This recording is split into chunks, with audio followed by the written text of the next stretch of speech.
It's Miss Jamie, part of your Oakland County Parks and Recreation Nature Education team. And as you know, about once a month, we come to you with a video, an activity, a craft, or a book about a nature topic. So today you guys are with me and we are going to be talking about ducks. Yes, ducks. Let's get quacking.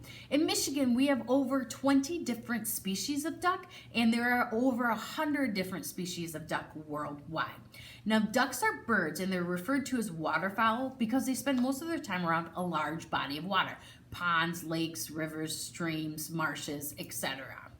And they are related to geese and swans, but they're the smaller of the three, and depending on their breed, they can live 2 to 20 years in the wild.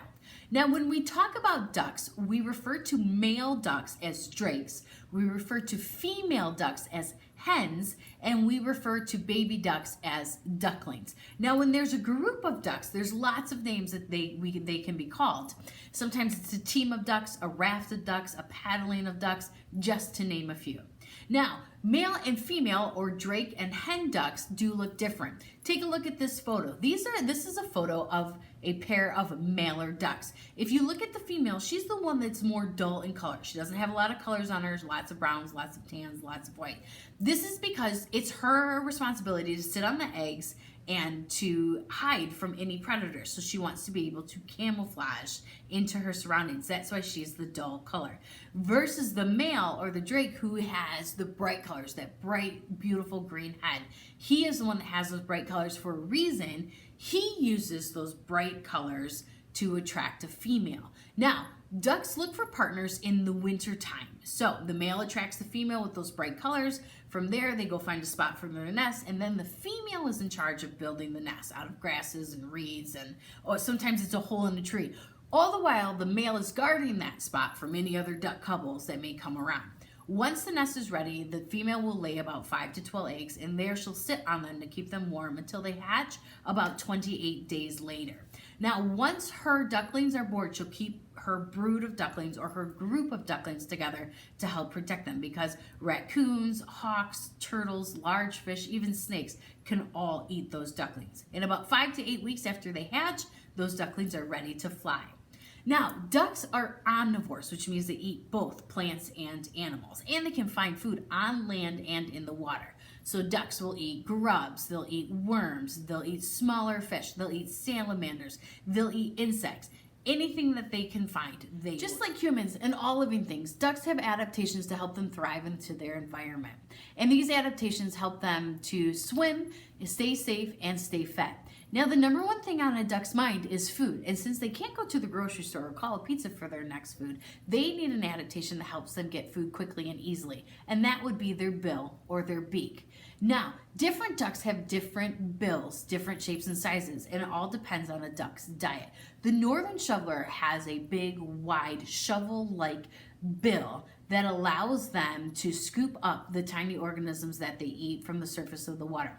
Or the wood duck has a short and narrow bill that allows it to pick up acorns. Or those mallards that we talk about, they have something called pectin in their mouth. And those are comb-like mini teeth that act as strainers. So when a mallard duck goes bottoms up and grabs food from the water, when they come up, the food stays in their mouth and the water drains out, like I said, those pectin teeth acting like a strainer. Another adaptation of a duck is their webbed feet. Those webbed feet, or toes that are fused together, act like big paddles in the water, so it allows the ducks to swim faster. And those feet also don't have a lot of nerves in them. So if you've ever seen a duck standing on ice, well, they can't feel the ice. That's why.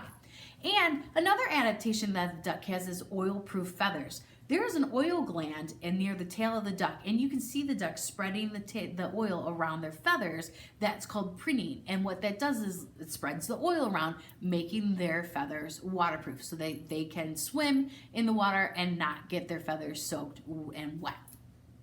Did you know that all ducks have wings, but not all ducks fly? Domesticated ducks don't fly because there's no need. There's no danger, and food, water, and shelter is provided to them.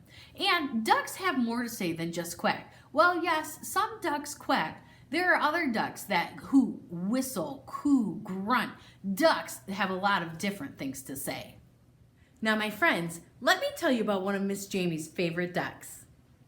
The yellow rubber ducky! A sculptor by the name Peter Gani is believed to be the designer of the now familiar rubber duck. But rubber ducks didn't get their big break until February 25th of 1970, when that Sesame Street character jumped into a bath and sang an ode to his maritime companion. Rubber ducky, you're the one.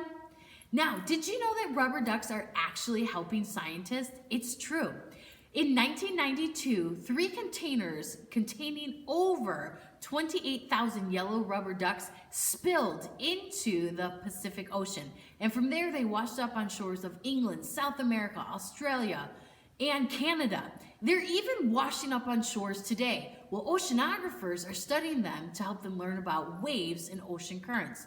Now, this is an iconic toy. So iconic, in fact, it's in the Toy Hall of Fame. The yellow rubber duck was inducted, or should I say inducted, into the Toy Hall of Fame in 2013. Now, there's a small number of people that collect rubber ducks. Here are some of mine, but it's nothing compared to the Guinness Book of World Record holder. Her name is Charlotte Lee, and she has over 5,000 ducks in her collection so far. In fact, yellow rubber ducks are so cool, they even have their own day. January 13th is National Yellow Rubber Duck Day. So I hope to see you out there celebrating, because you know, I'll be celebrating. Well, that's all the time we have today, my friends. I hope you learned something new.